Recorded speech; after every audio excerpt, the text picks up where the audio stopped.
जी sir, check का clone तैयार कर और साइबर क्राइम करने वाले कुछ लोगों को गिरफ्तार किया है। सर, क्या मामला है, किस तरीके से ये चेक के द्वारा जो है ट्रांजेक्शन किया करते देखिए, ये चेक को क्लोन करके कुछ अपराधियों के द्वारा बैंकिंग सिस्टम में लूप होल्स का फायदा उठा के प्लस कर्मचारियों की संलिप्तता और लापरवाही के दृष्टिगत कई मामले संज्ञान में आए, जिसमें कि चेक क्लोन करके ये खातों से पैसे दूसरे खाते में ट्रांसफर कर लेते थे।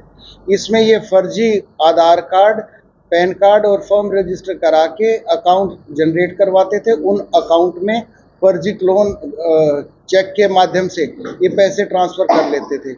ये पूरी की पूरी मोडस ऑपरेंडी को बेसिकली एस्टैब्लिश करने के लिए एक टीम का गठित किया गया था, जिसमें एएसपी अंडर ट्रेनिंग के द्वारा इस टीम के नेतृत्व किया गया और इसमें 3 अभियुक्तों को पकड़ा गया। उनके द्वारा अवगत कराया गया कि वो इस प्रकार से इस कार्यप्रणाली के द्वारा ठगी करते थे, लोगों के पैसे ट्रांसफर करते थे। इन सारी चीज़ों को बैंकिंग ऑफिशियल्स के साथ भी काफ़ी लगातार पूरी प्रक्रिया के दौरान डिस्कस किया गया और बड़ी रिस्पॉन्सिबल तरीके से बैंक ऑफ बड़ौदा के द्वारा इन सारी चीज़ों को मानते हुए जो चेक क्लियरेंस की प्रणाली है उसमें काफ़ी बड़ा बदलाव भी किया गया है। अभी हमारी टीमें इस पूरे के पूरे गैंग को और जो पूरी प्रक्रिया है इसको एस्टैब्लिश करने के लिए अभी फील्ड में भी। सर, कितने राज्यों में जी सर, बैंकों की प्रणाली में आपने क्या सुधार किया? देखिए, जो बैंक ऑफ बड़ौदा के द्वारा अभी नया एसओपी जारी किया गया है उसमें उसका क्रक्स ये है कि जो पहले की प्रणाली थी उसको रोका गया है और इनके एक पर्सनलाइज्ड सिस्टम के माध्यम से ही चेक को प्रोसेस किया जाएगा और जो खाता धारक है उसको पूरी तरह से वेरीफाई करने के बाद ही पेमेंट किया जाएगा। सर, कितना इनाम मिला है?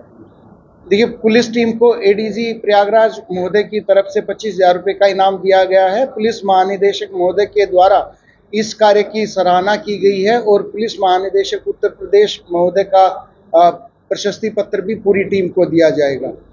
आप लोगों के माध्यम से ये भी अवगत कराना है कि जो धारक हैं, पर्टिकुलरली जिनके अकाउंट्स के साथ में मोबाइल फ़ोन लिंक नहीं है, वो अपना मोबाइल फ़ोन लिंक कराएं।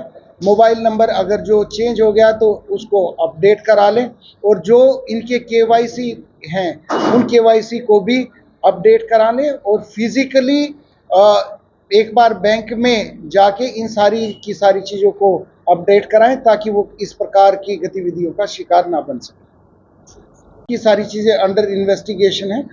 ये जिस प्रेजेंटिंग ब्रांच में चीज़ें चेक को प्रेजेंट किया जाता है उसकी जिम्मेदारी ज़्यादा बनती है कि वो फिजिकली जो सिक्योरिटी फीचर्स है और जो चेक है उसको गंभीरता से देखे और उसी के बाद वो प्रोसेस करे। कई प्रकरण हमारे सामने इस प्रकार से आए हैं जिसमें लापरवाही और संलिप्तता से बिल्कुल भी इनकार नहीं किया जा सकता। हमारा जो आधार कार्ड यूज़ किए गए हैं वो बताया गया कि वो फेक आधार कार्ड हैं।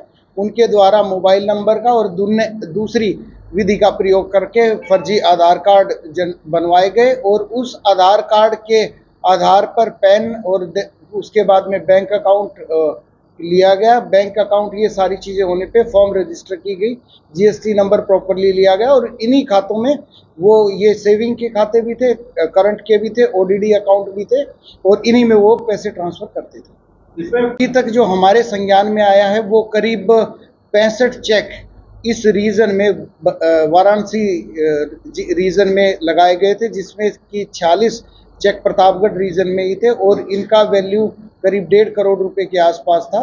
कुछ ऐसे भी चेक रहे जिनके बैंकिंग ऑफिशियल्स ने सतर्कता बरती और उसमें या तो चेक क्लियर नहीं हो पाए या जो अमाउंट था वो अमाउंट तुरंत विदहोल्ड कर लिया गया। तो इस प्रकार से पुलिस के द्वारा एक ये बड़ी सफलता हाथ लगी है जिसमें कि काफ़ी जो हमारा बैंकिंग सिस्टम है उसमें कई सारी चीज़ों को अपडेट किया जा सकता है और जिससे कि जो धारक है वो आगे फ्रॉड होने से बचे। 3 राज्यों में इस प्रकार की चीज़ें निकल के आई है और जिस प्रकार से इन्वेस्टिगेशन आगे बढ़ रही है हमें आशा है कि इस प्रकार के और मामले भी आगे निकल के आएंगे।